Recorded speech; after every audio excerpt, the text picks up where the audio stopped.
अस्सलाम वालेकुम। Lecture 10 corporate reporting का स्टार्ट हो गया आपको मैंने कल क्वेश्चन दिया था होमवर्क में करने के लिए 8 का पार्ट 3, ऐसे ही है? बोलो। उसमें UGRV भी आ रहा था, ज़बानी कलामी उसकी बात हो गई थी, लेकिन मेरे ख्याल में पहले अब हम UGRV की डिस्कशन कर लें, ठीक है? बल्कि दोनों ही discussion of GRV and UGRV from lessor point of view.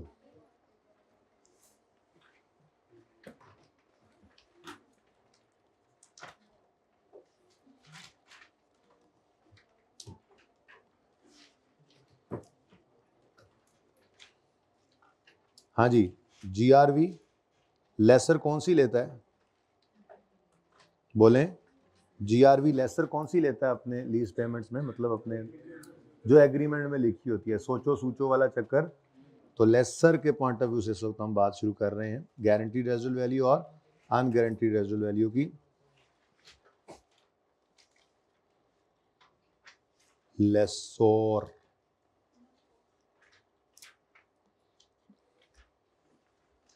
अच्छा जी,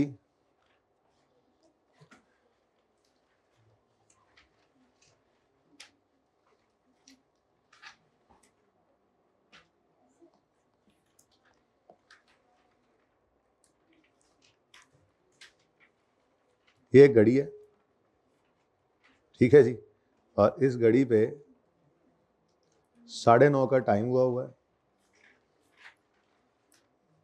ठीक है जी। और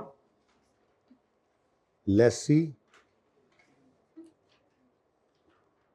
और दूसरी तरफ है लेसर, और दरमियान में है एक टेबल जिस पे चाय बिस्किट पड़े हुए, ठीक है, और इसके ऊपर एक एग्रीमेंट भी पड़ा है, ठीक है।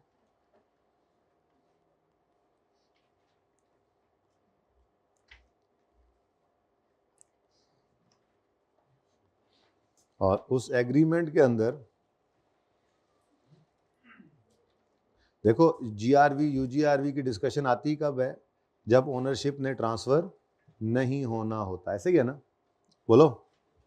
अब एग्रीमेंट के अंदर बहुत सारी बातें लिखी हुई थी जनाब, ये भी होगा, ये भी होगा, लीज इतने साल की होगी, ये रेंटल्स होंगे, ये सारा कुछ करते करते करते यहाँ पे लेसर ने कहा गारंटी करो कि मुझे कितने पैसे एंड पे मिल जाएंगे।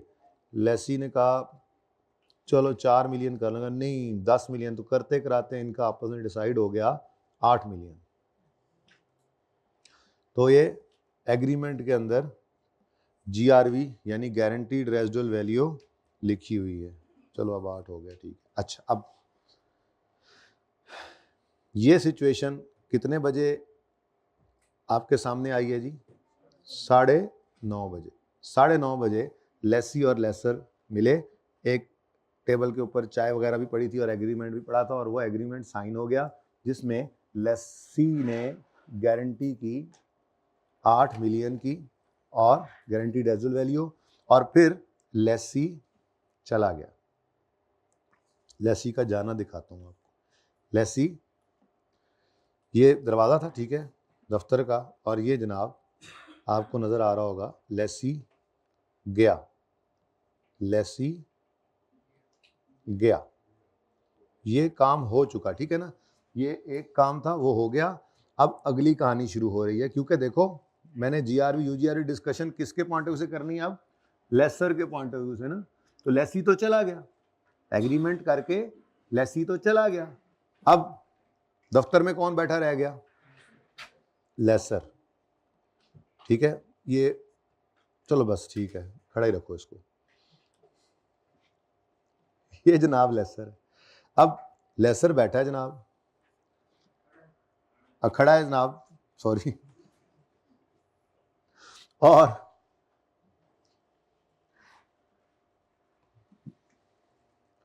खड़े खड़े ये सोच रहा है, घड़ी चली गई, टाइम हो गया तकरीबन 10:30 का, 11:30 का, ये जितना भी टाइम है 9:30 से आगे हो गया, क्योंकि अब आपको पता है लेसी जा चुका है, ठीक है, और घड़ी भी चली गई और तकरीबन 10:30 का टाइम हो चुका है और लेसी जो है वो घड़ी नहीं बन दी, आज नहीं बन दी। हाँ, अब लेसी जो है वो तकरीबन 12 बजे के करीब, देखो भाई इधर भी लिखा हुआ है, ऐसा नहीं है, इजी नहीं लेना। अच्छा, अब 10:30 बजे लेसी को हमने कहा लेसी सोचो, लेसर सोचो। लेसर ने कहा क्या सोचूं? मैंने कहा सोचो कितना गारंटी करके गया। कहा ले, गारंटी भी को सोचता है, ये तो कल हमने कहा था। तो जीआरवी कितनी है? 8 मिलियन। अच्छा चलो ठीक है, जीआरवी तो 8 ही आ गई।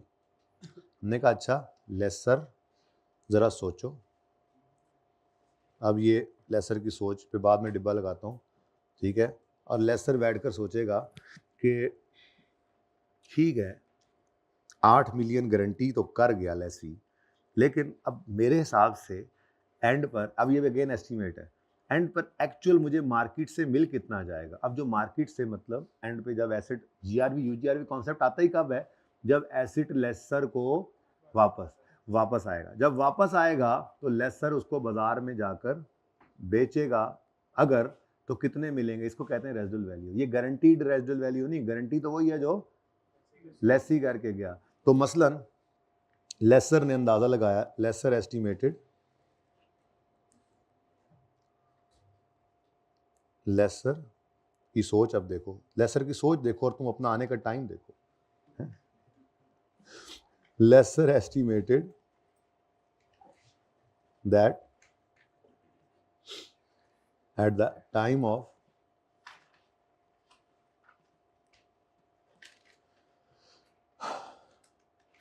lesser estimated at the time of inception, at the time of, इसी दिन, ये आधा पौना घंटा ही गुजरा है ना, घंटा गुजरा है, at the time of inception, at the time of lease लिख दूं जरा आसान अल्फाज, at the time of lease, lesser estimated at the time of lease, बल्कि यूं लिखें lesser will estimate at the time of, यूं मैं मतलब बता रहा हूं कि lesser क्या करेगा, lesser will estimate at the time of lease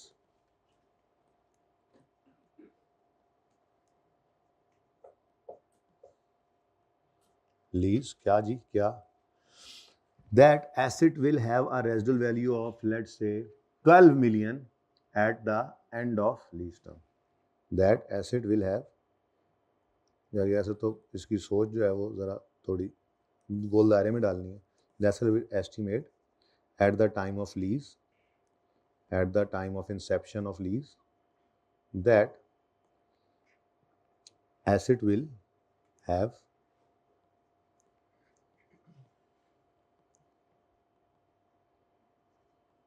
a residual value of 12 million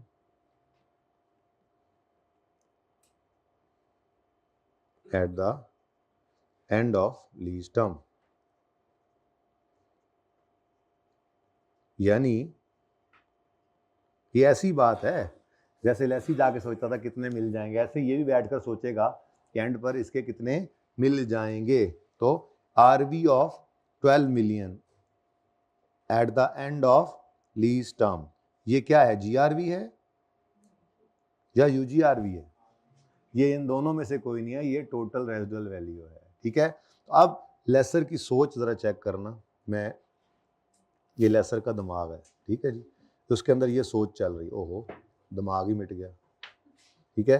तो ये सोचते सोचते सोचते आपको पता है ऐसे ये सोच रहा है, लेसी चला गया 8 मिलियन गारंटी करके चला गया, वो गारंटीड रेजिडुअल वैल्यू तो कितनी है 8। अब ऐसे पीछे टेक लगा ली इसने, खड़ा है दीवार के साथ टेक लगा ली है और सोच रहा है लीज टर्म के एंड पे इस एसेट के 12 मिलियन मिल जाएंगे। Now this is residual value, ठीक है।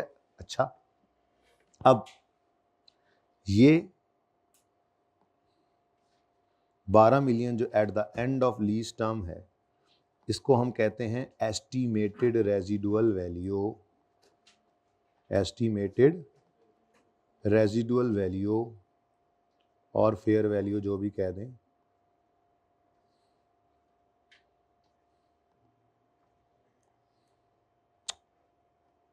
Eight the end of lease. अब अगली बात, तो एस्टिमेटेड रेजिडुअल वैल्यू या fair value at the end of lease कितनी है जी? कितनी है? बोले कितनी है? सामने आपके सोच सामने दिमाग खोल के रख दिया मैंने, लेसर कितनी है? Estimated 12 million. चलो 12 मिलियन। अब इसमें से लेसी कितनी गारंटी कर गया है? तो गारंटीड पोर्शन इसमें से जो है वो एग्रीमेंट वाली हमेशा लेनी है। कौन सी जी? जो एग्रीमेंट में, जो मैं पहले ही लिख के आ गया हूं, वो तो कह के चला गया ना, वो तो पक्का रख ही लेता है ना। ये तो है एग्रीमेंट में लिखवा लिया, ये तो पूरा करना ही करना है, तो एग्रीमेंट वाली मैंने पहले ही बता दिया था। तो गारंटीड रेजिडुअल वैल्यू कितनी जी? 8। 8 भाई 8। गारंटीड रेजिडुअल वैल्यू कितनी? 8, जो वो गारंटी करके गया। ठीक है, बाकी जो बच जाए वो क्या है? अनगारंटीड। अनगारंटीड, जिसको हम यूजीआरवी कह रहे थे, अनगारंटीड रेजिडुअल वैल्यू। अब ये अनगारंटीड रेजिडुअल वैल्यू हमेशा क्या निकाला करेंगे आप? बैलेंसिंग फिगर, टोटल एस्टीमेट लगाया करेगा। ठीक है जी। वैसे तो आपके 8.3 के अंदर भी अगेन गिवन थी। ये मुश्किल सवालों में ये सिचुएशन बनेगी कि वो सवाल में यूं बताया करेगा, estimated residual value at the end of lease term is 12 million and lessee has guaranteed 8 million. तो फिर यूजीआरवी आपको यूं निकालनी पड़ेगी। यूजीआरवी कितनी? अनगारंटीड कितनी? तो 4 मिलियन आपकी आ गई अनगारंटीड रेजिडुअल वैल्यू। ठीक है जी। अब जरा ये 2-3 डेफिनेशन ऐसे ही सादा सादा अल्फाज में मैं लिख रहा हूं कि रेजिडुअल वैल्यू किसे कहते हैं? Residual value is the amount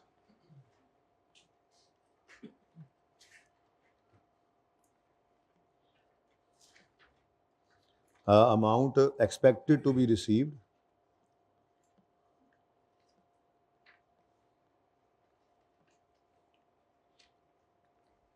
at the end of lease term.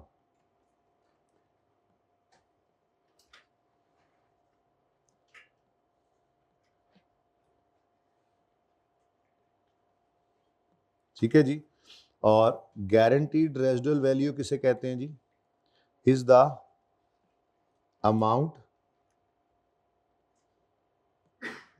That is guaranteed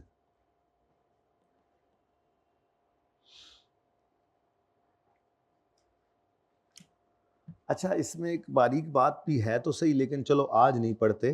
वो एक जगह पे नज़र भी आया था, मैंने कहा था ये फिर पढ़ेंगे कि गारंटीड रेजिडुअल वैल्यू का स्टैंडर्ड मतलब पता है क्या लेता है? वो अमाउंट ऑफ गारंटी जो लेसी करे, लेसी का अब्बू कर दे, एसोसिएट या इंश्योरेंस कंपनी कर दे, यानी कोई भी ऐसा बंदा जो लेसर से रिलेटेड ना हो वो गारंटी करेगा तो वो गारंटीड रेजिडुअल वैल्यू में आएगी। और अगर लेसर का कोई रिश्तेदार गारंटी कर दे तो स्टैंडर्ड उसको कहता है ये गारंटीड रेजिडुअल वैल्यू नहीं है। लेकिन इस बारीकी में फिलहाल मत जाओ, सादा बात ही रखते हैं अभी। GRV is the amount that is guaranteed bye को छोड़ो एज पर एग्रीमेंट। आसान कर लेते हैं अभी अभी अभी जरा मैं गोली करा देता हूँ, बता के फिर करा दी गोली। ठीक है जी। और यूजीआरवी किसे कहेंगे हम? जो कि किसी ने गारंटी ना की हुई हो। Is the amount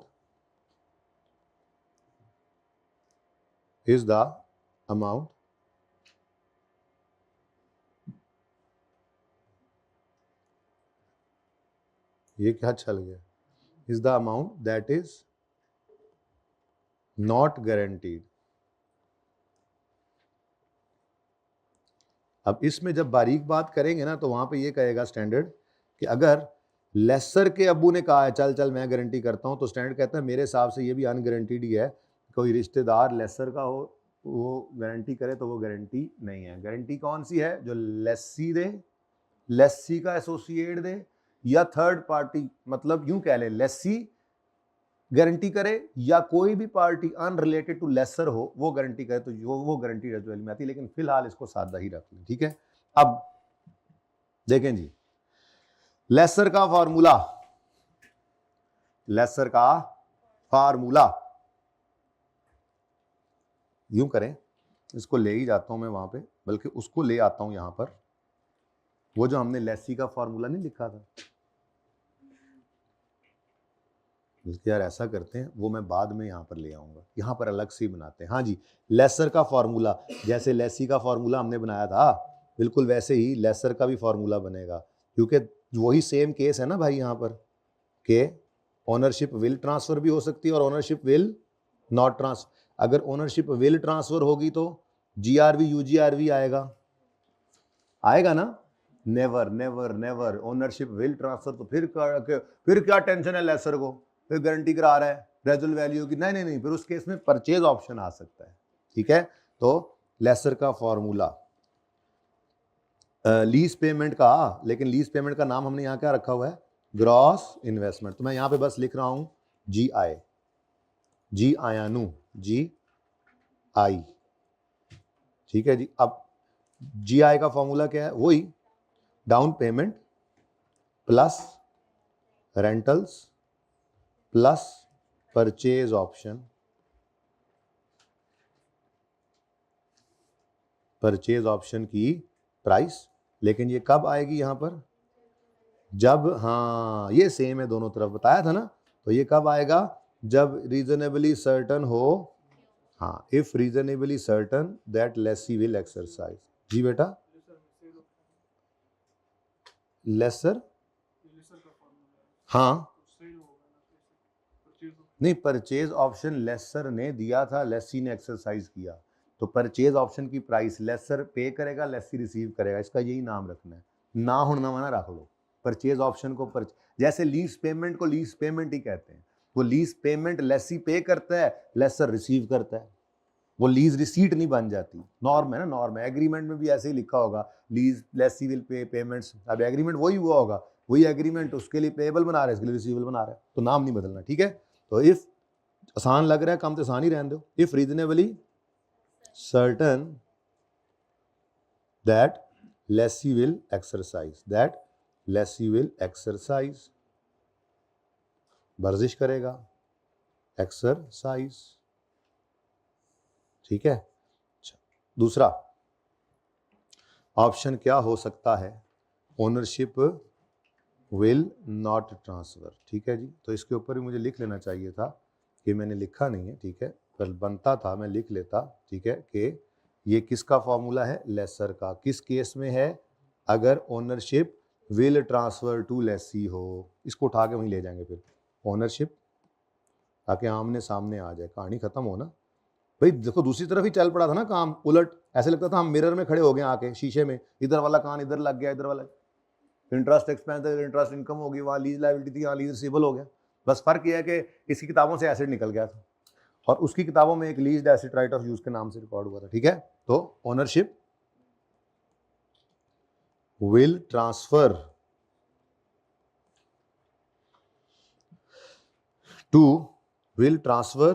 to lessee, अगर ये केस हो तो फिर फॉर्मूला बनेगा ये। ठीक है, और अगर दूसरा केस बन जाएगा तो पीओ वाला चक्कर तो खत्म हो गया ना, फिर परचेज ऑप्शन तो नहीं देगा, अगर ओनरशिप ट्रांसफर नहीं होनी तो परचेज ऑप्शन नहीं देता। ठीक है, बल्कि उल्टा क्या करा रहा होता है, गारंटी करो गारंटी करो। ठीक है, तो अगर ओनरशिप विल नॉट ट्रांसफर होगा, इफ ओनरशिप विल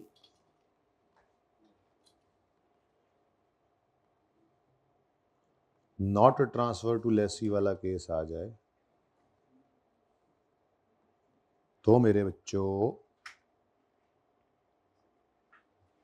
दाल दाल कच्चो,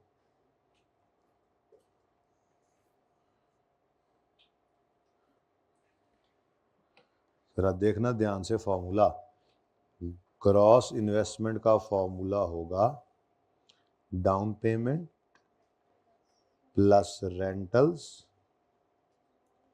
प्लस GRV प्लस, कल मैंने ब्लू से लिखा था ना इसको, GRV, और ये कौन सी GRV होगी, expected to be paid by lessee. वो लेसी के सवाल में था, लेसर के सवाल में एग्रीमेंट वाली लेनी है, खबरदार खबरदार होशियार, यही तो चीजें हैं छोटी छोटी। तो एज पर लगे हुए हैं किसको, एग्रीमेंट को, एज पर एग्रीमेंट।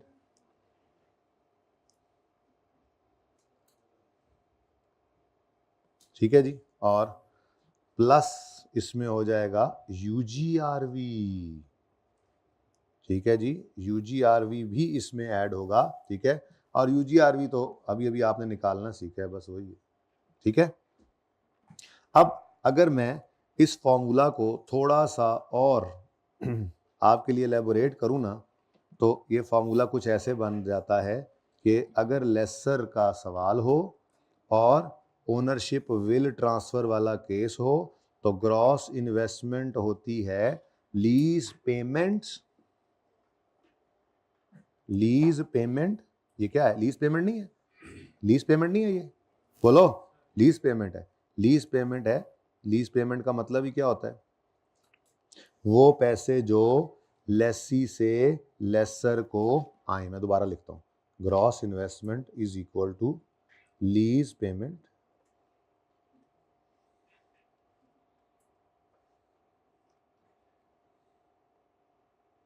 और लीज पेमेंट के अंदर ये तीनों चीजें आ गई, थोड़ा और आगे लेकर तीनों चीजें आ गई, lease payment, down payment plus rental plus GRV होता है ना जी, बोलो, डाउन पेमेंट प्लस रेंटल, ये बड़ा इंपॉर्टेंट है, ऐसे ही ये ज़हन में रखना है। अभी इसी से तो, यही तो मैंने कल तोड़ के लिखवाया था, इसी के अंदर तो कहा था कि जब टेस्ट लगाएंगे तो हमें लीज पेमेंट की PV चाहिए, UGRV को अलग किया था, यही डीलर मैन्युफैक्चरर लेसर में भी अलग अलग लेके चलना है।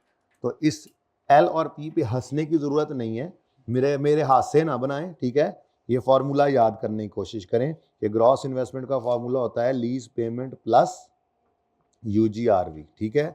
और फिर जब इसकी प्रेजेंट वैल्यू निकाल लेंगे तो ये डाउन पेमेंट ये यानी कि तोड़ कर तो फिर वो PV of LP plus PV of UGRV कहलाएगा, ठीक है।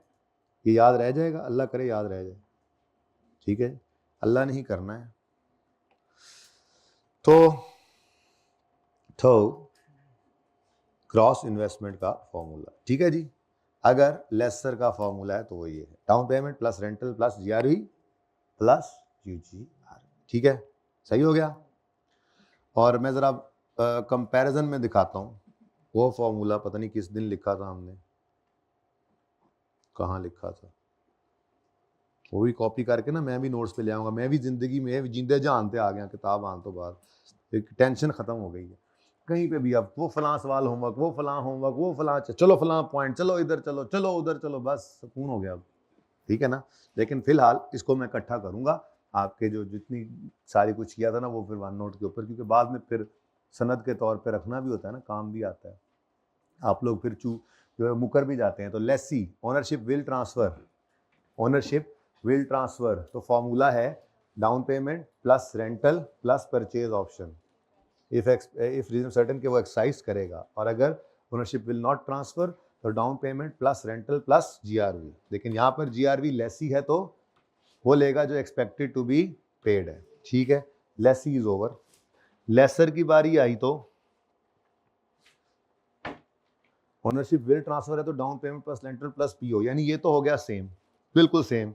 लेकिन यहाँ पर जब ओनरशिप विल नॉट ट्रांसफर हो, एसेट वापस आ जाए तो लेसर अपने एसेट को बेच कर बाजार में बेच सकता है, तो बकाया के पैसे भी वो इसी एसेट से रिकवर कर रहा होता है। लेकिन इंपॉर्टेंट थिंग इज लेसी से उसने क्या लेना है, लीज पेमेंट्स। लेसी से उसने क्या लेना है, लीज पेमेंट्स। लीज पेमेंट्स क्या है, down payment plus rental plus GRV। Purchase option तो होता है तो फिर उधर फिर UGRV का चक्कर ना होता, परचेज ऑप्शन लेता है एसेट दे देता, वो जाने लेसी जाने उसका काम जाने। तो ओनरशिप विल नॉट ट्रांसफर है तो एसेट के पास वापस आ गया, तो फिर GRV और UGRV दोनों भी हो सकते हैं, दोनों नहीं भी हो सकते। अगर एग्रीमेंट में GRV लिखी हुई है तो इस लेसर वाले फॉर्म में एक्सपेक्टेड टू बी पेड नहीं आना, बल्कि एज पर एग्रीमेंट आना है। और UGRV हो भी सकती है, नहीं भी हो सकती। GLL वाले सवाल में नहीं थी, शोएब लीजिंग में नहीं थी, तो 8.3 के अंदर थी जो अब करने जा रहे हैं, ठीक है। तो ये जनाब हमारी डिस्कशन थी GRV और UGRV की लेसर के पॉइंट ऑफ व्यू से।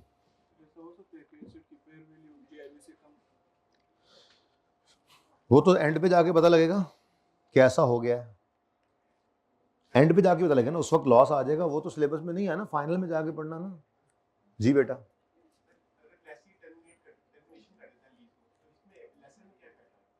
तो लेसर पेनल्टी रखी होती है लेसर ने,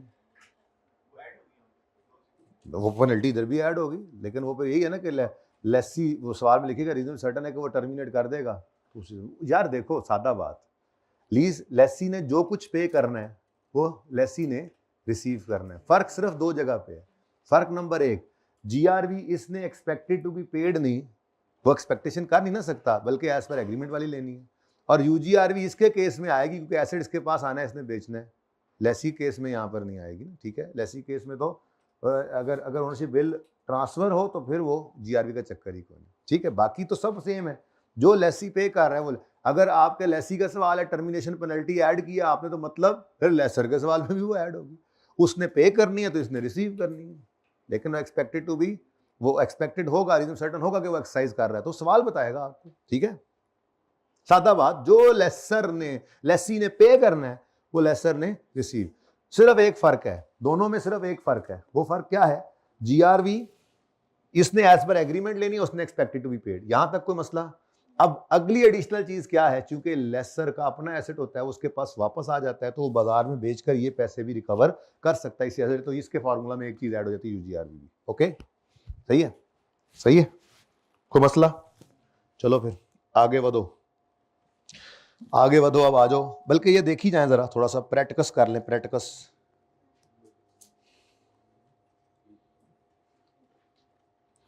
पेज नंबर मैं बताता हूं, पहले मेनू मिटा के लेने दो।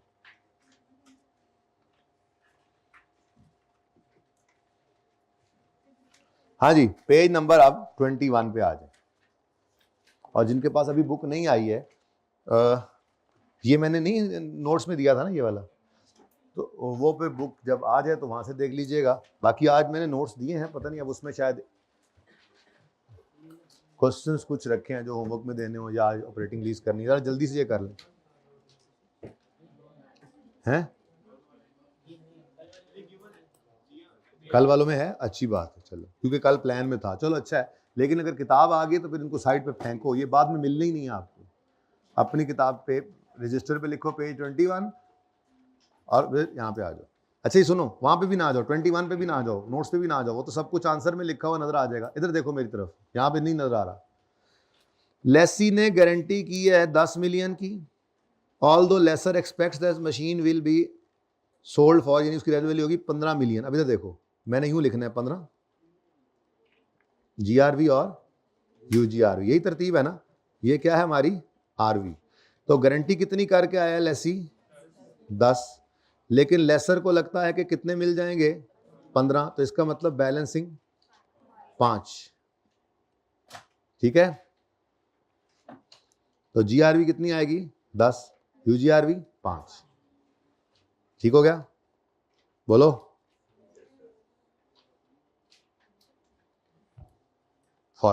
फॉर्मेट बन गया ना। Next, lessee has not guaranteed any residual value, however lesser expects that machine will have a market value of 4 million at the end of, तो आरवी कितनी एक्सपेक्ट कर रहा है, ये 4 मिलियन, कितनी गारंटी करके आया है, तो इसका मतलब सारी की सारी फिर क्या है, अनगारंटीड, ठीक है। जीआरवी 0, फॉर्मूला के अंदर है ना। और फिर अब फर्क भी पता लग गया आपको कि जीआरवी जो है, कल मैंने इसीलिए पहले ही अलग कर दिया था, कल से अलग कर दिया था, आज भी अलग लिखा है। जीआरवी लीज पेमेंट्स में आती है, यूजीआरवी लीज पेमेंट्स में नहीं आती, लेकिन ग्रॉस इन्वेस्टमेंट में आती है। लेसी से ये पैसे नहीं लेगा लेसर, बल्कि एसेट वापस आएगा तो बाजार में बेचकर ये पैसे वहां से रिकवर कर सकता है। तो लेसर को तो एज अ होल इस पूरी इन्वेस्टमेंट पे ये पैसे भी रिटर्न होने हैं ना, इसलिए लेसर के फॉर्मूला में यूजीआरवी आती है। बात समझ आ रही है। उसने इन्वेस्टमेंट की, एसेट खरीदा, किस्तों पे दिया, किसने ली, इंटरेस्ट कमाया, और एंड पे एसेट बेच के भी कुछ कमा लेगा। ये सब कुछ उसको इसी इन्वेस्टमेंट से आना है, इसलिए यूजीआरवी ऐड होता है, ठीक है। अच्छा, लेसर ने एस्टीमेट लगाया है कि रेजिडुअल वैल्यू कितनी होगी, 30,000, 30,000, ठीक है, 30 eight the end of lease, however only 20,000 is, मुख्तलिफ तरीके से लिखा हुआ है जुमला, तो बाकी फिर 10 क्या है, अनगारंटीड। इंपॉर्टेंस है इसकी क्योंकि फॉर्मूला में डिफरेंट जगहों पे इन्होंने आना है ना, ठीक है। Lessor estimates residual value of at the end of lease term to be 500, out of which 200 is guaranteed, तो फिर 300 इज, ये डिफरेंट तरीके से जरा सवालों के अंदर लिखा होता है ना, पास पेपर से उठा के यहाँ पे लिखा गया। Lessee has guaranteed residual value of 10 million, तो ये क्या दे दिया उसने हमें, guaranteed. Although lessor expects machine residual value will be, सुभान अल्लाह, यशी लग गई फिर तो, यूजीआरवी कुछ भी नहीं होगा, बस ठीक है लेकिन गारंटीड रेजिडुअल वैल्यू लेसर ने एग्रीमेंट वाली ही लेनी है, दिल दिल में खुश भी हो रहा गारंटी ज्यादा करा ली लेकिन लेगा गारंटी, लेगा एग्रीमेंट वाली ही, ठीक है ना, तो सही है। 10 मिलियन और ये अनगारंटीड कुछ भी नहीं है, बचा ही कुछ नहीं, सही है अच्छा, lessee has guaranteed residual value of 13। अब बस ये फॉर्मेट याद रखना है, ये यहां से सिखाया आपको, इसकी सोच से बात चलिए, इतनी सी कहानी। अब सवाल के अंदर ये एडजस्टमेंट होगी, तो छोटी छोटी चीजें मिलकर बड़ा सवाल बन रहा होता है। 13 मिलियन की गारंटी की है, and ₹1 is, sorry, lessee has guaranteed residual value of 13 and ₹1 is guaranteed by, अच्छा अब ये मैंने डेफिनेशन पढ़ाई तो कोई नहीं है, लेकिन ज़बानी तो बता दिया है ना, लेसर का रिश्तेदार गारंटी करे तो स्टैंडर्ड कहता है ये कोई गारंटी नहीं है, तो गारंटी में सिर्फ 13 ही है, ठीक है।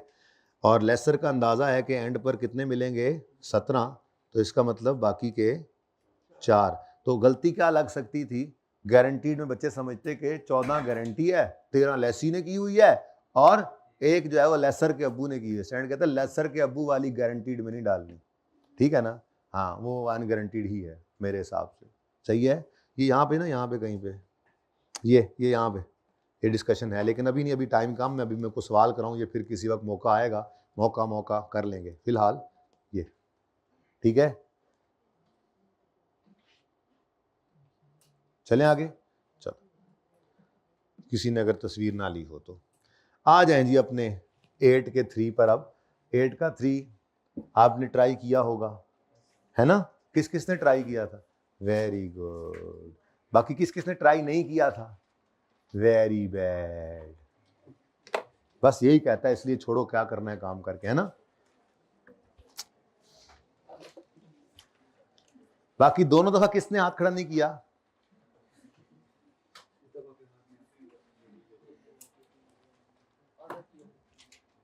आधा किया था, तो आधा हाथ खड़ा कर लेते ऐसे, तो ये क्या है सर, आधा किया है, ऐसे पूरा, ऐसे आधा, ऐसे नहीं किया हुआ, ठीक है। आओ जी आओ जी आओ जी, ये प्रैक्टिस क्वेश्चंस में क्वेश्चन नंबर 8 है, 8 का 3। वैसे तो रिक्वायरमेंट में उसने बोला हुआ है, नहीं बोला हुआ तो चलें इसके आगे मैं खुद लिख लेता हूं, लेसर का सवाल है। असल में मैंने आपको जब 3 दिया था ना, तो उसके साथ ये ऐड करके दिया हुआ है, रिक्वायरमेंट ये बनाई हुई है हैंड आउट के अंदर ना, रिक्वायरमेंट मैंने ये बनाई हुई है। तो रिक्वायरमेंट क्या है, जर्नल एंट्रीज करो, एसोसिएट, अच्छा नहीं लिखा हुआ वहाँ, शायद मैंने फिर लिख दिया होगा। एनीवेज, इस सवाल प्रैक्टिस क्वेश्चन है ना, खुद बनाए होते हैं तो पता है किसका सवाल है, कैसे कराना है। तो ये क्या है जी, लेसर का सवाल, पेज नंबर 56 किताबों का है, और जिनके पास नोट्स शरीफ हैं तो ये कल वाले हैंड आउट को अगर आप देखेंगे तो आपको ये सवाल नजर आएगा, नहीं नजर आ रहा, नहीं नजर आ रहा ये, अच्छा इसमें भी लिखा कोई नहीं हुआ था, लेकिन जीआरवी यूजीआरवी के, लेकिन असल में ना मसला ये है ना कि मैं आपको आज कर रहा हूँ प्रैक्टिस क्वेश्चन, खुद बनाए हुए क्वेश्चन है, तो लेसर का सवाल ये, ठीक है, ऊपर लिख लें। अब सवाल शुरू करते हैं यहां से अपनी किताब से। कॉस्ट ऑफ एसेट है 22839, इंसेप्शन ऑफ लीज है 1110, लीज पीरियड 5 साल, एनुअल इंस्टॉलमेंट्स, ओ एडवांस में थी, ओ, और फिर नोट तक बना डाला आपने, नोट तक बना डाला, कोशिश तो की होगी, किस किसने नोट तक बना डाला, गलत सलत तो बाद में देखेंगे, पता लगेगा, ठीक है, गुड, शाबाश, वेरी गुड। देखे जी 5 साल की लीज है, 5 साल की लीज है, 2 3 4 5, ठीक है जी, और एडवांस में कराए हैं कितने कितने, 50 बोलो, डाउन पेमेंट भी है कोई, अब आप कहोगे सर डाउन पेमेंट भी आ गई और एनुअल रेंटल भी एडवांस है, भाई मर्जी है एग्रीमेंट करने वालों की, आपको इससे क्या, तो डाउन पेमेंट है 10 की, रेंटल्स हैं 50 के एडवांस में, तो 1 2 3, ये तो हम वो डेट और इंस्टॉलमेंट कॉलम में खाता कर लेते होते हैं, यहाँ नहीं बनाते होते। उसके बाद मैंने तो बस ये ज़रा दोबारा से याद करवाना था ना, जीआरवी है कितनी है जी जीआरवी, ये कहाँ पर आएगी जीआरवी, लीज टर्म के एंड पे, ठीक है, कितनी 4। और यूजीआरवी ये कहाँ आएगी, हाँ ये भी 3, अच्छा सॉरी लो जी। तो जरा मैंने वो जो बोला था शुरू में, पीओ हो, जीआरवी हो, यूजीआरवी हो, ये कहाँ पे आते हैं, लीज टर्म के एंड पे, ये तो लाजमी है। हाँ वैसे लीज टर्मिनेशन की पेनल्टी भी इधर ही आती है, लेकिन अगर वो कह दे, जैसे एक सवाल में उसने कहा था कि टर्मिनेशन तो तीसरे साल के एंड पे होनी है, लेकिन जुर्माना उसने कहा है उस तीसरे साल के पहले दिन दे दो, तो भाई उसकी मर्जी है, पर ये तो इधर ही आएंगे एंड पे, जीआरवी, यूजीआरवी और परचेज ऑप्शन की प्राइस। ठीक है, चलें अब जी सवाल को शुरू करते हैं जी। लेसर का सवाल है, मैंने बता दिया है। तो वर्किंग नंबर 1 में क्या लेंगे जी, ग्रॉस इन्वेस्टमेंट। ग्रॉस इन्वेस्टमेंट का फॉर्मूला बताओ। ना ना ना, मैं तो वो करूंगा, लीज पेमेंट प्लस जीआरवी, ये याद कराना है मैंने आपको, क्योंकि इसी से ही आज आपके अगले बुनियाद पढ़नी है। ये टेस्ट्स भी लगाने के लिए, वो जो लेसर की कौन सी लीज है ये डिसाइड करने के लिए टेस्ट लगाते हैं, उसके अंदर एक टेस्ट के अंदर हमने present value of lease payments लेना होता है। सवाल लेसर का होता है, लेकिन present value of lease payments, तो उन दोनों में फर्क है। लीज पेमेंट और ग्रॉस इन्वेस्टमेंट में क्या फर्क है, यूजीआरवी का। तो लाल की तरह मेरा लाल, ओह लाल ही नहीं है,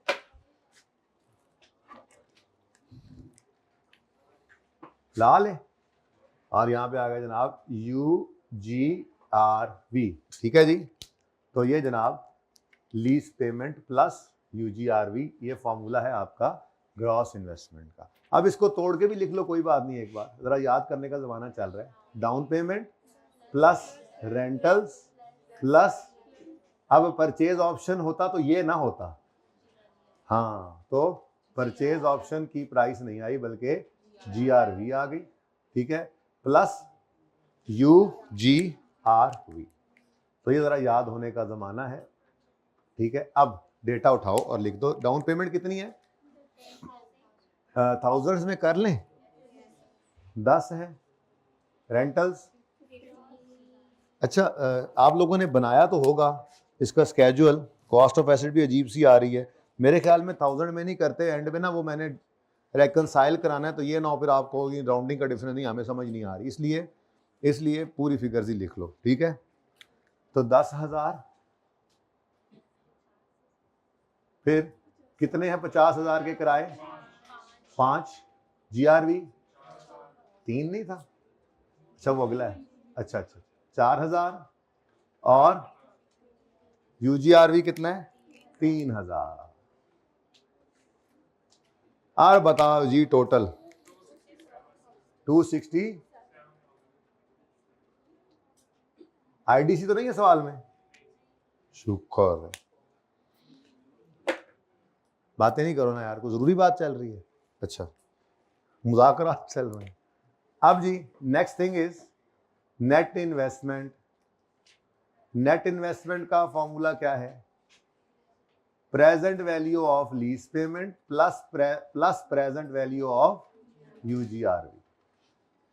इन्नी तो जगह नहीं है जिन्ना तुसी प्रेजेंट और वैल्यू ऑफ ऐसी रहने दो, लीज पेमेंट्स, सुभान अल्लाह, हाँ खुद ही कह के खुद ही कही जा रहे हैं, हाँ ना ठीक है ना, I am enjoying it, plus present value of UGRV. इनको अलग अलग ही रखना है, एमनी मैं नहीं मेहनत कर रहा, इनको अलग अलग ही रखा करेंगे। मैन्युफैक्चरर डीलर लेसर के सवाल में तो ये मस्ट है, लेकिन लेसर का सवाल भी हो और यूजीआरवी आ जाए तो टेस्ट लगाने के लिए पीवी ऑफ एल पे अलग चाहिए होती है। तो जब ये कौन सोचे, अब बैठ के पर्चे में हम आदत ही ऐसी रख लेते हैं कि इनको अलग ही लेके चला करेंगे, काम हमारा हर जगह ही बन जाया करेगा। ठीक है, तो अब प्रेजेंट वैल्यू निकालनी है जी, उसके बाद इंटरेस्ट की जगह छोड़नी है, लेकिन चूंकि मैं तो टाइमलाइन देख नहीं रहा, देख रहा हूं मैं टाइमलाइन ना, हम तो टाइमलाइन नहीं देख रहे, तो हम यहां पर वर्किंग नंबर 2 कर लेते हैं। ठीक है जी, वर्किंग 2 क्या है जी? डेट, इंस्टॉलमेंट, जगह छोड़ी मैंने कुछ लिखने के लिए, इंस्टॉलमेंट्स, प्रिंसिपल, इंटरेस्ट और बैलेंस।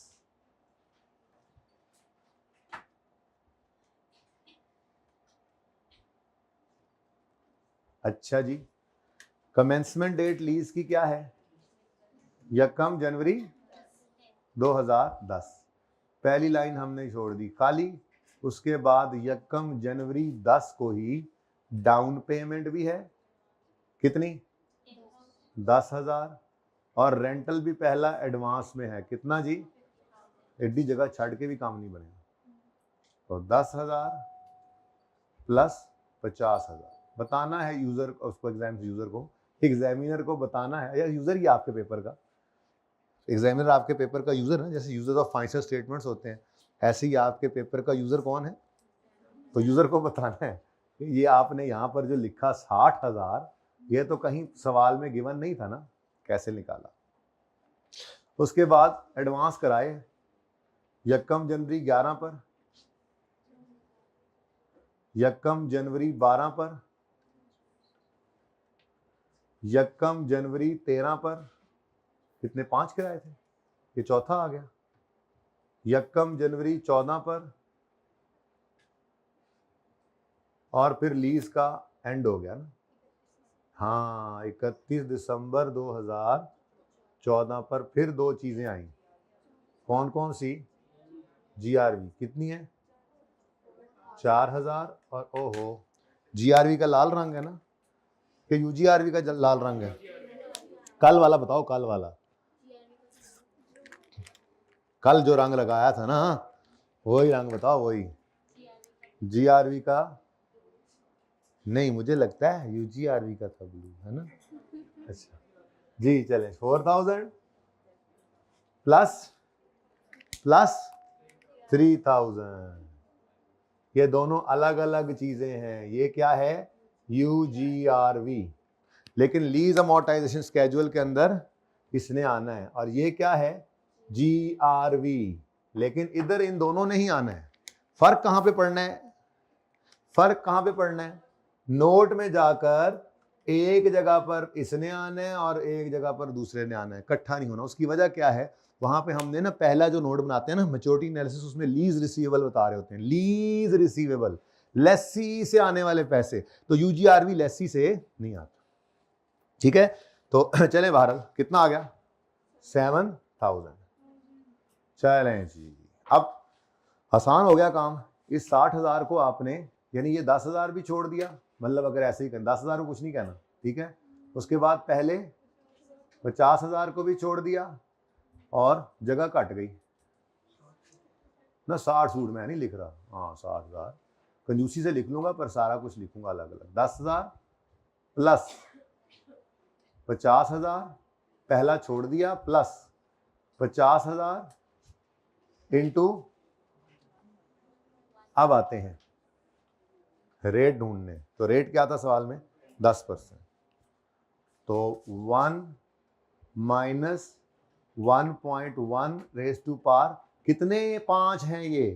पहला तो इस वाला निकल गया ना, ये तो इसकी प्रेजेंट वैल्यू ही थी, 1 2 3 4, तो -4 डिवाइडेड बाय, बातें ना करें भाई, 0.1, उसके बाद प्लस 4,000 ना, 7,000 ही तो नहीं करना, इंटू 1.1 रेज टू पार। अब ये कहां पड़ा है? 31 दिसंबर 14 पे, 1 2 3 4 5, ये कितने साल पीछे आएगा? तो -5, नजर आ रहा है? ये जरा थोड़ा रोड़ा पै गया, ठीक है। उसके बाद प्लस करेंगे पीवी ऑफ, अलग रखना है इसको, 7,000 नहीं करना, यही तो खप रहे हैं वहां जी। 3,000 इंटू 1.1 रेज टू पावर -5। अब इन दोनों का आंसर भी मुझे अलग अलग चाहिए, तो ब्लैक का आंसर क्या है? ब्लैक का यानी पीवी ऑफ एलपी का आंसर क्या है, इस ब्लैक का आंसर क्या है, अलग चाहिए मुझे, 220977 प्लस लाल का आंसर अलग बताओ 1863। अब बेशक टोटल कर लो, ठीक है, नेट इन्वेस्टमेंट का टोटल, क्योंकि हमारा लीज का स्टार्टिंग पॉइंट, मॉडर्न स्केड्यूल का स्टार्टिंग पॉइंट तो यही होना है, लेकिन कहीं और यूज होना होगा इसमें जी।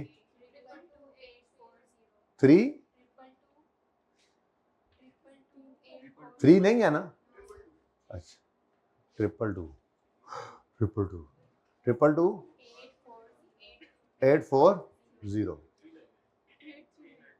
839 है, चलो लड़ लो आपस में, अच्छा लड़ वोट करा लेते हैं वोट।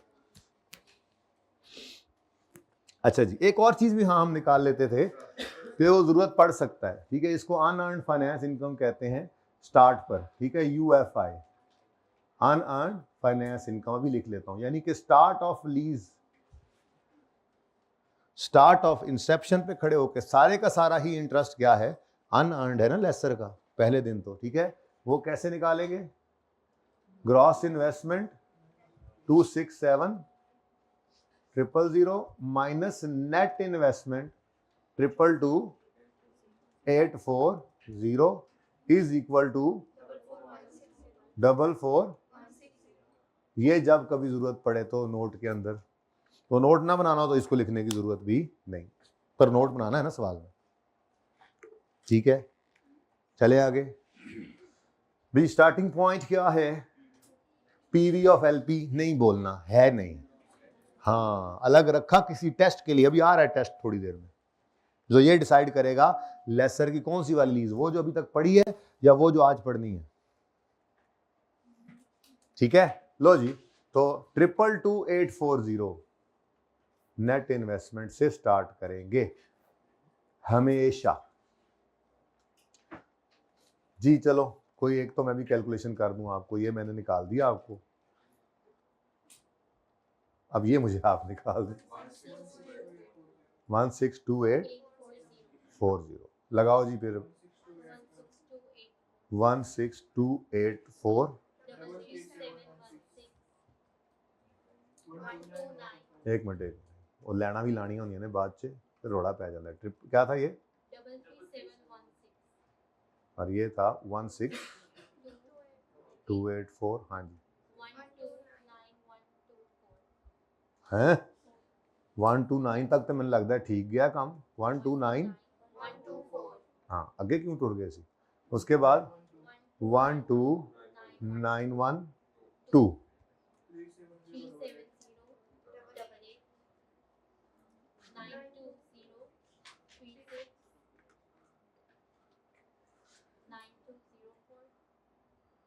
कर ही देते हैं पूरा, चलो चेक हो जाएगा,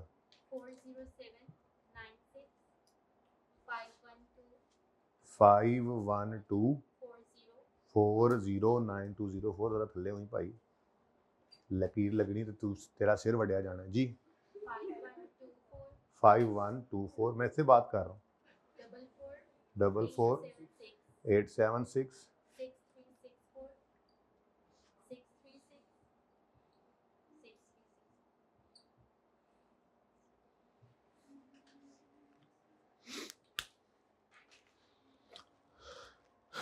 चलें जी। अब ठीक है, पहले एंट्रीज रिवाइज कर लेते हैं, और मैंने कॉस्ट के साथ डेट लिखवाई थी ना, पहली एंट्री भी फिर आपको करवाई होगी, तो क्या थी जी, डेट ऑफ परचेज 1 जनवरी 2010,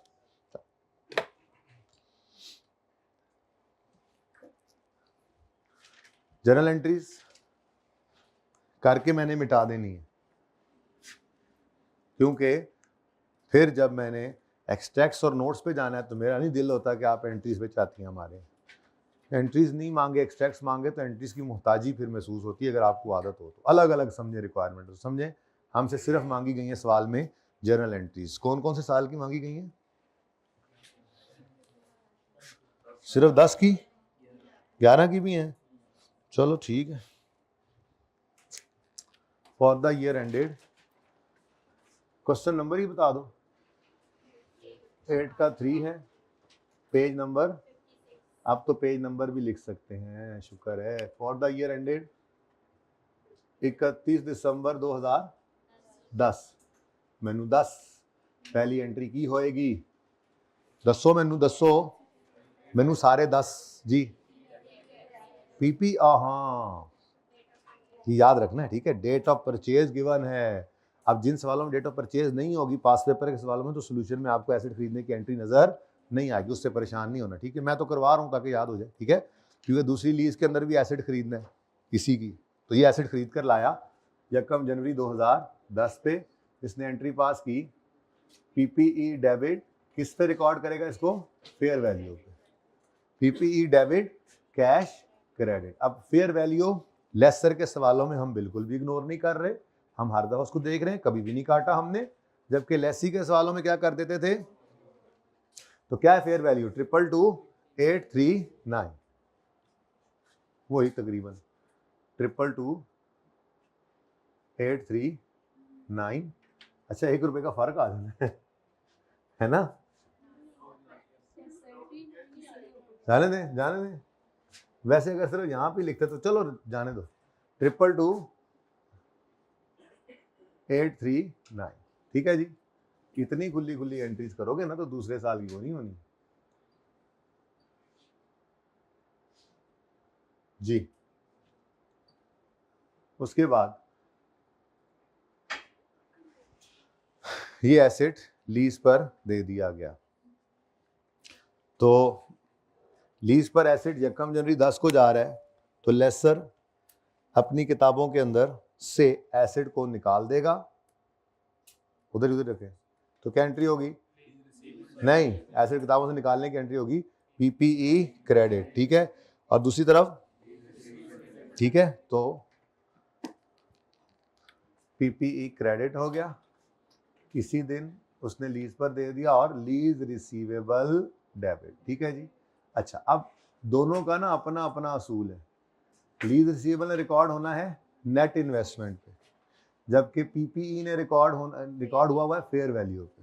अच्छा अब ज़्यादा लाइन के बैगर ना बनना, मैंने 840 कर दिया था, ठीक है, वो 39 आप लोगों को पता है था, ओके ना, तो सही है वही लिख रहा हूँ, 1 रुपया निकालने की जरूरत नहीं निकलता, ओके, राउंडिंग का डिफरेंस है, मैं 839 से एंट्री कर रहा हूँ, कोई मसला? ओके, तो ये देखो लीज रिसीवेबल वहां से उठाएंगे, नेट इन्वेस्टमेंट 222,839 ही मैंने उठा लिया, और ये क्रेडिट हो गया पीपीई, ठीक हो गया, डन। ये एंट्री हो गई, पहले खरीदा, अब ये लीज पर दे दी, तभी तो लीज मॉडल स्केड्यूल में आ गया ये। अब उसके बाद इसी दिन एक किराया भी आ गया 1 जनवरी 10 पे, इकट्ठा ही, क्या कैश क्रेडिट डेबिट लेसर है, cash debit lease receivable credit, कितने से? 60,000 से।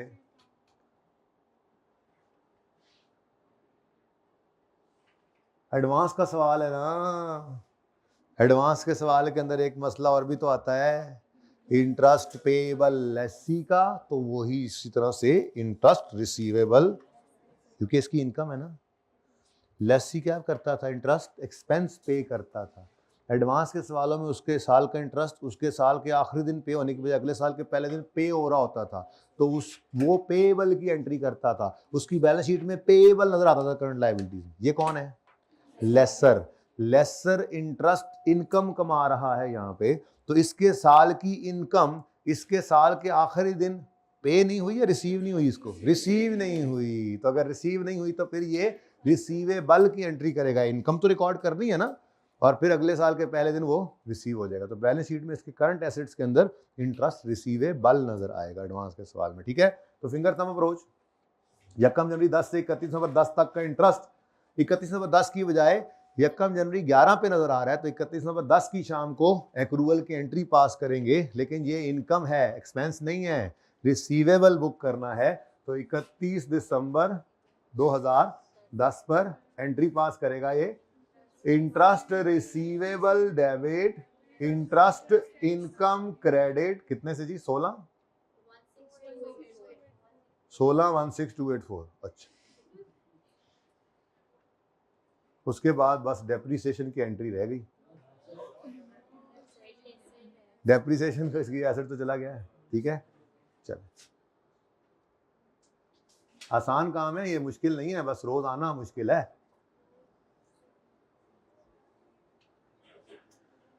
Okay now for the year ended 31 दिसंबर 11, पहली एंट्री दूसरी एंट्री नहीं होनी, डायरेक्ट आ गए हम अपने साल की किस्त पर। तो 1 जनवरी 2011 पर क्या हो रहा है जी, किस्त पे हो रही है, किस्त 1 जनवरी 11 पर कैश डेबिट कितने से, 50,000। ये क्या हो रहा है जी, ये क्या है, lease receivable credit. Principal amount कितनी, 33,716 और इंटरेस्ट इनकम क्रेडिट, वही वाली कहानी जैसे वहां पे था, बिल्कुल वैसा ही, ठीक है। इंटरेस्ट इनकम नहीं, इंटरेस्ट रिसीवेबल था जो ईयर एंड पे, वो पहले दिन क्या हो रहा है, रिसीव। पहले दिन इनकम कैसे रिकॉर्ड हो सकती है, तो इंटरेस्ट रिसीवेबल क्रेडिट 1216284।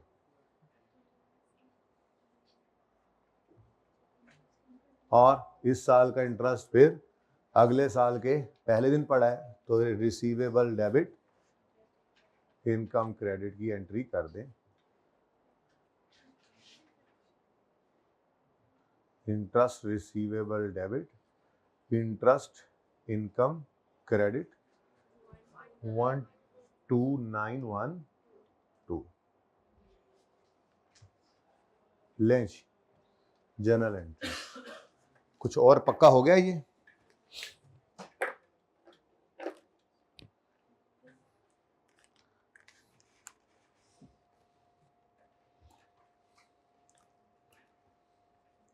भाई मिटा दे आमिर, ले आए इधर, ले आए इधर। हाँ जी, बच्चों ने बैलेंस शीट बनानी शुरू कर दी हुई है और पीएनएल बना चुके हुए हैं और नोट की तरफ बढ़ रहे हैं। ऐसी मेरी 2-4 रजिस्टर्स पे नजर पड़ी है बस। आमिर मैं पता है तो थक जाते होंगे आप, तो जरा चलें थोड़ा सा। मैं भी खड़े होकर थक जाता हूँ, फिर बैठ जाता हूँ, फिर बैठता इतना खड़ा हो जाता हूँ, फिर आप तो फिर खड़े खड़े सो भी लेते हैं।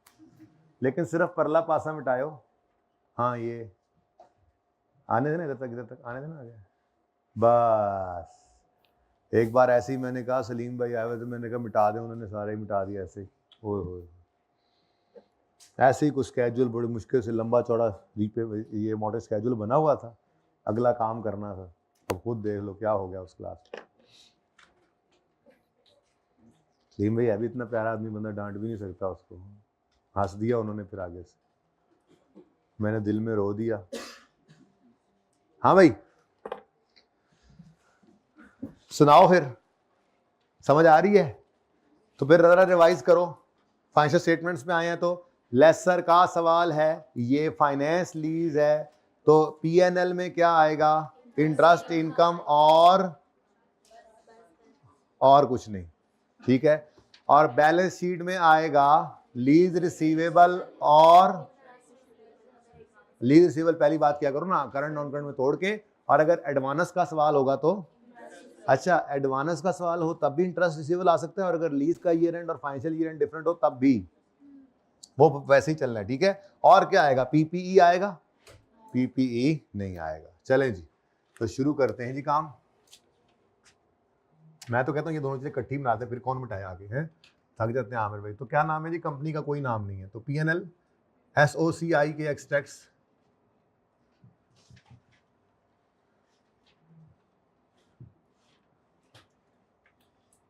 अच्छा बैलेंस शीट भी दोनों साल की मांगी हुई है और इनकम स्टेटमेंट। ओहो चलो, SOCI extracts for the year ended 31 दिसंबर 2010 और 11 है। हाँ, उल्टा आसान हो गया ये, है ना।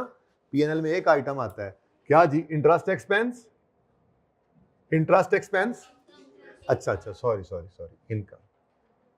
अब फिंगर थंब अप्रोच, एडवांस का सवाल नजर आ रहा है, आपके साल का इंटरेस्ट, 10 वाले साल का इंटरेस्ट 11 के साल के पहले दिन, तो इसलिए 11 के ये 10 के साल के एंड पर एक्सपेंस तो रिकॉर्ड होगा, लेकिन साथ ही बैलेंस शीट में पेएबल भी आएगा। तो चलो साथ वो भी ओपन कर लेते हैं। स्टेटमेंट ऑफ फाइनेंशियल पोजीशन के एक्सट्रैक्ट्स। जी बेटा, को मसला है, कुछ समझ नहीं आ रहा जी? लीज मुश्किल है, लीज रिसीवेबल, उसके बाद करंट एसेट्स में करंट लगा हुआ पोर्शन, इसका current portion of lease receivable, और चूंकि एडवांस का सवाल है तो इंटरेस्ट भी, अभी एंट्री सामने होती तो 1 मिनट में कर लेते ना, इसलिए तो छुपा दी एंट्रीज।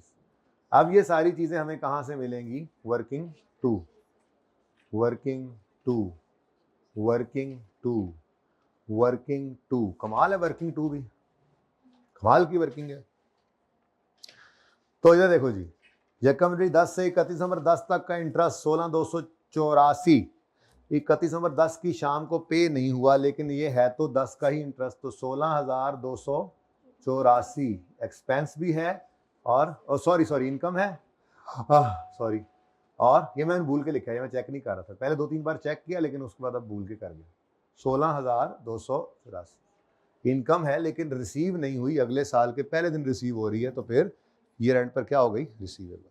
अब ये रिसीवेबल अगले साल के पहले दिन रिसीव हो गया होना, अब बैलेंस शीट बना रहे हैं, तो बैलेंस शीट में आते हुए इसको ना अगले साल रिसीवेबल में रखना। ये तो गया ना, एंट्रीज देखी नहीं अभी, यहां तक कोई मसला? उसके बाद अपने साल की आखिरी पेमेंट के नीचे लाइन लगाएंगे, ठीक है जी? तो हमारा साल है 2010, पे मेनू 10, कौन से वाला कॉलम देखेंगे? कॉलम ये क्या आ गया जी? करंट। ये क्या आ गया जी? Non current. ठीक है जी, तो 33,716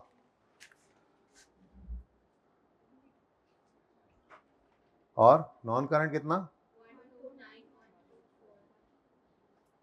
है? 129। वाह, खत्म। नेक्स्ट, अगला साल भी ऐसे ही, यकम जनवरी, हमारा साल है 11 वाला ना, 11 वाला, तो यकम जनवरी 11 से 31 नवंबर 11 तक का इंटरेस्ट। ओहो, 31 नवंबर 11 तो नजर ही नहीं आ रहा मॉर्निंग स्केड्यूल में।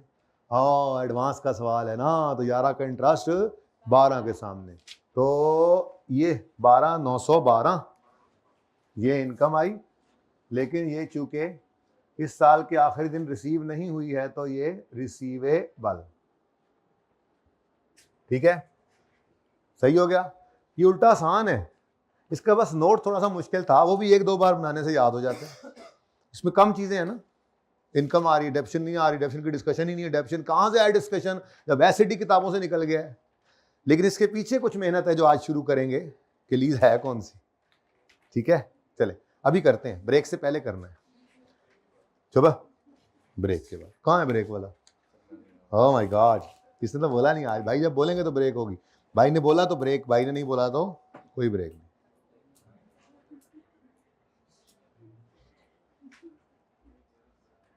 अब जनाब आपके जनाब हैं, कोई जूस ऑफर कर रहा हुआ करेगा क्लास से पहले, कोई है यार तुमने ना ब्रेक बस बोलनी है उस्ताद, है ना, ऐसी लग गई तुम्हारी।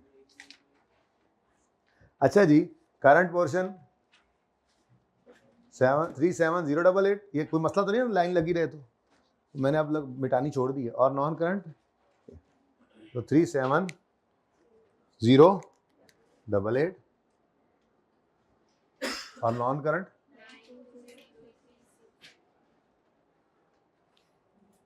लें जी, एक्सट्रैक्ट्स भी बन गए। ये सिर्फ पक्का कर रहे हैं आज सवाल को।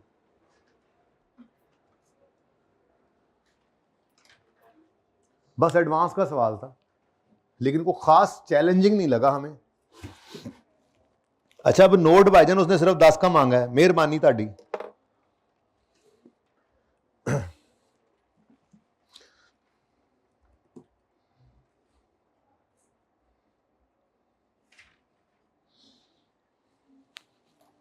जी, notes to the financial statements, lessor का सवाल है। और फाइनेंस लीज का नोट बनेगा, फाइनेंस लीज है। और दूसरा कौन सा नोट बनेगा? पीपीई का, ओहो, राइट ऑफ यूज का, ओहो, एक ही, ठीक है। तो नोट्स ऑफ फाइनेंशियल स्टेटमेंट में एक ही नोट बनेगा। भाई के उस मशवरे से कितना फायदा हो गया, एक ही नोट, यहाँ पर 1 और वहां पे 2 थे, याद भी हो रहा है साथ साथ। तो फाइनेंस लीज है जी 1.1, the company has entered into a lease as a laser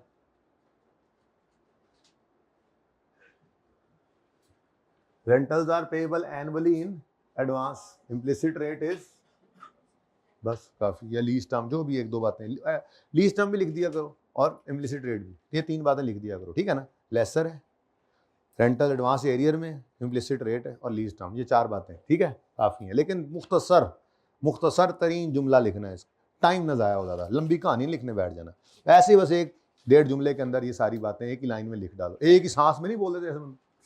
उसके बाद जनाब 1 पॉइंट यहाँ पे क्या बनाएंगे जी? ओके सॉरी, वो तो लिखा ही नहीं, मैच्योरिटी एनालिसिस, जो आपकी आ ही नहीं रही अभी तक, समझ नहीं रहे आप, मैच्योरिटी समझ नहीं रहे आप, जल्दी जल्दी बस पास करें, जान छुड़ाएं नहीं। बहरहाल कॉन्ट्रेक्चुअल अनडिस्काउंटेड कैश फ्लोज, देखें जी, ये हम ना फॉर द ईयर एंडेड 31 दिसंबर 2010, सिर्फ 1 साल का बना रहे हैं ना नोट, ठीक है। वहां लिख लें या यहां लिख लें, यहां लिखने की आदत है, यहां लिख लें, ये लें। अच्छा, अब लेस देन 1 ईयर, इधर देखें, हम खड़े हैं 31 दिसंबर 10 पे, ये पहली लाइन पे आए, नोट बना रहे हैं, तो कौन सा कॉलम देखना है? इंस्टॉलमेंट्स वाला।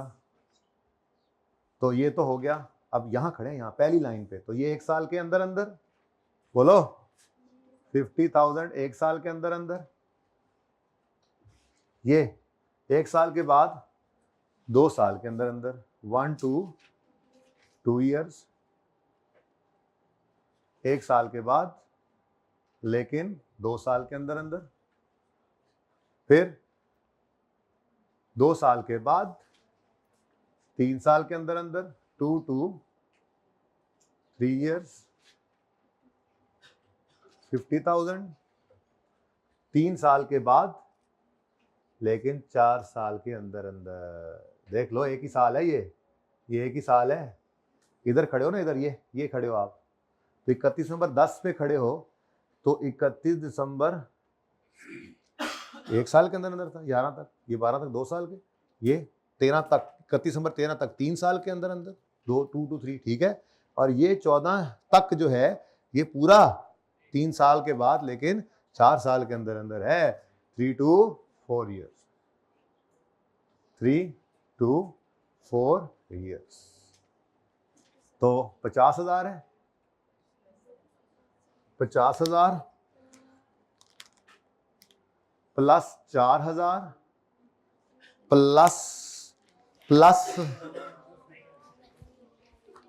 प्लस नहीं करना, ये यूजीआरवी लीज से, लेसी से लीज पेमेंट नहीं है, ये लेसी से रिसीवेबल नहीं है। यहां पर सिर्फ क्या लेंगे हम? जीआरवी, क्या लेंगे? सिर्फ जीआरवी, जी आयानु, जी लिख रहा हूं, बोल रहा हूं जी, लिख रहा हूं यू, ओ देखा नहीं, मैंने तो ऐसा कुछ नहीं लिखा था, यू तो नहीं लिखा था, मैंने तो जी ही लिखा था यार। इस क्लास में यूपीएस भी नहीं है, ये भी आज पता लगा। ओके,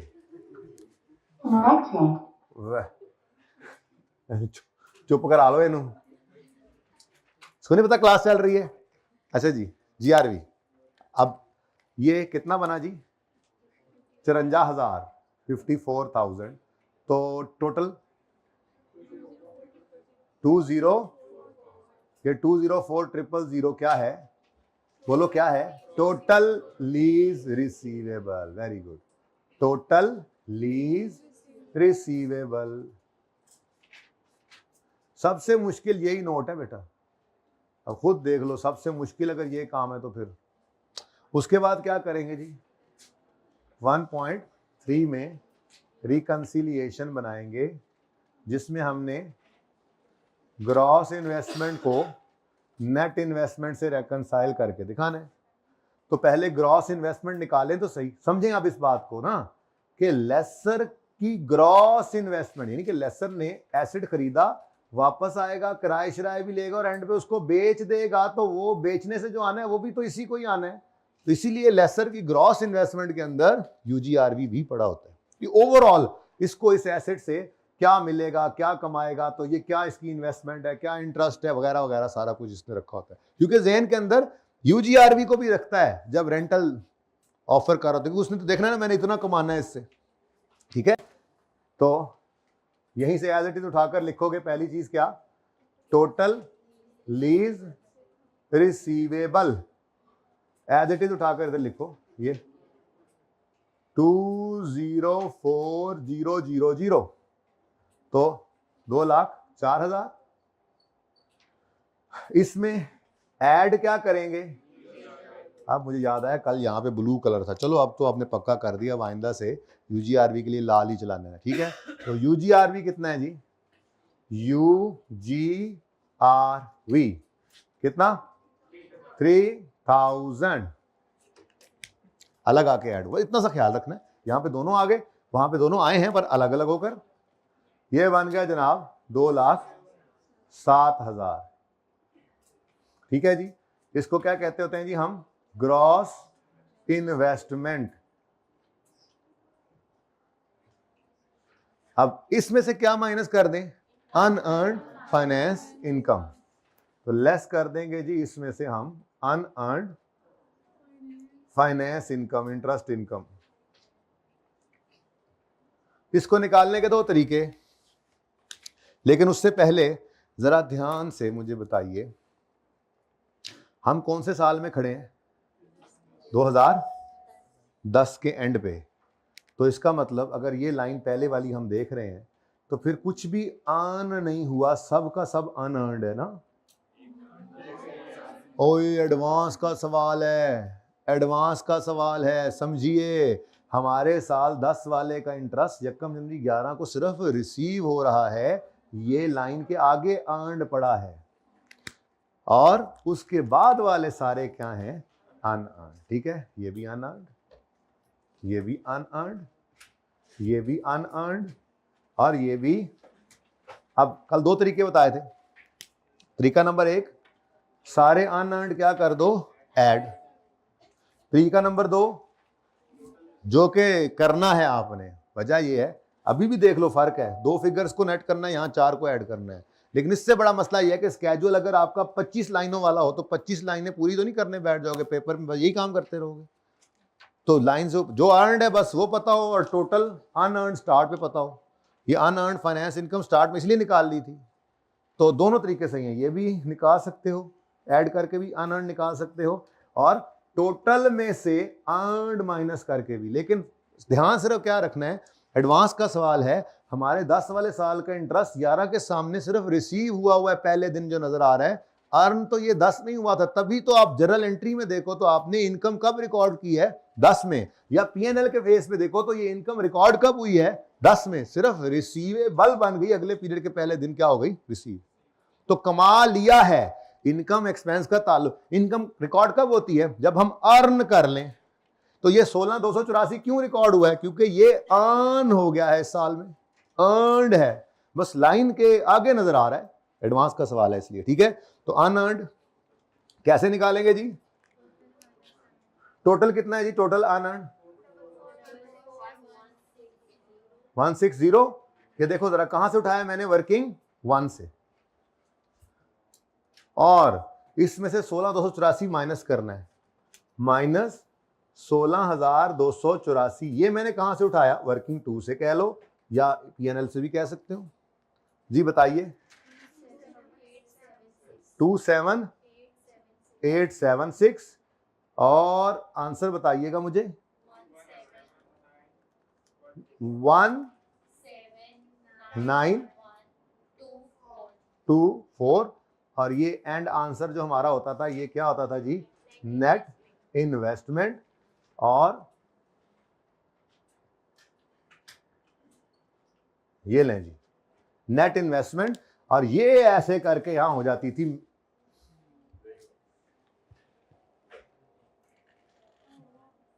सवाल तो गलत हो गया। कल वाला सवाल ओपन करो करो करो करो करो। जीएलएल का नोट ओपन करो, जीएलएल का नोट ओपन करो। नेट इन्वेस्टमेंट नजर आ रही है, देखो जहां पे नजर आ रही है, इसको मॉडर्न स्केड्यूल में जाकर देखो तो जिस साल का नोट बना रहे हो उसकी लाइन के ऊपर वाली फिगर से मैच कर रहे हैं। सवाल गलत हो गया, सारा टाइम गायब हो गया। सवाल गलत नहीं हुआ, एडवांस का सवाल है, ध्यान से देखो, अभी भी मैच कर रहा है, बस देखने वाली आंख चाहिए। देखो जरा, देखो जरा। ओहो,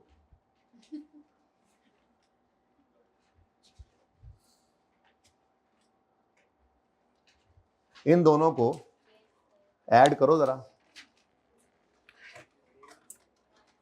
जी, ऐड करो, जल्दी करो। 162840 प्लस 1616284 बोलो 179124। कर गया मैच। असल में ना, असल में ये भी तो रिसीवेबल है ईयर एंड पे, रिसीवेबल ईयर एंड पे, टोटल रिलीज रिसीवेबल हमने निकाले हैं, तो ये भी तो अभी रिसीवेबल है। लेकिन ना तो आपने उस सवाल के अंदर मैच करना है इसको, ना इसमें, बस निकाल के पर्चे में अगले सवाल पे चले जाना है। बहरहाल रेकंसाइल हो गया, ठीक है, ओके। चलें, समझ तो आप गए ही होंगे फिर।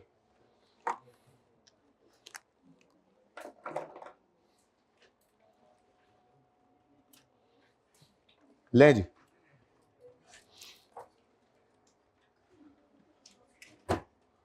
अच्छा जी, practice question number 11, 12, 13। Practice question 11, 12, 13 आपका होमवर्क है।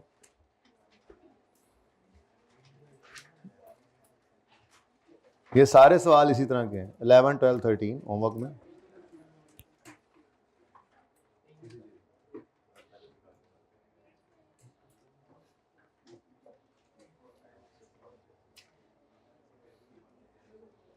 इलेवन, 12 और 13 फिलहाल ये, ठीक है, यही इससे थोड़ा सा आगे ही है। ये प्रैक्टिस क्वेश्चंस में है जी, इसी से थोड़ा सा आगे पेज नंबर 57 पे मौजूद है। ये थोड़ा सा लेसर फिर पक्का हो जाएगा आपका, लेसर का सवाल है। अच्छा जी, ABC limited leases a machine, ठीक है, उसकी जर्नल एंट्रीज करो, एक्सट्रैक्ट्स बनाओ, नोट बनाओ। एडिसन लीजिंग कंपनी है तो इस एडिसन की किताबों में एंट्रीज करो। Pear tree neither a dealer nor a manufacturer, ठीक है, शुक्र है, वरना ये सवाल कैसे करते। और इसकी किताबों के अंदर एंट्रीज करो और नोट बनाओ। तो ये ज़रा आपने, आपका ज़रा 14वां भी कार ही ना लें।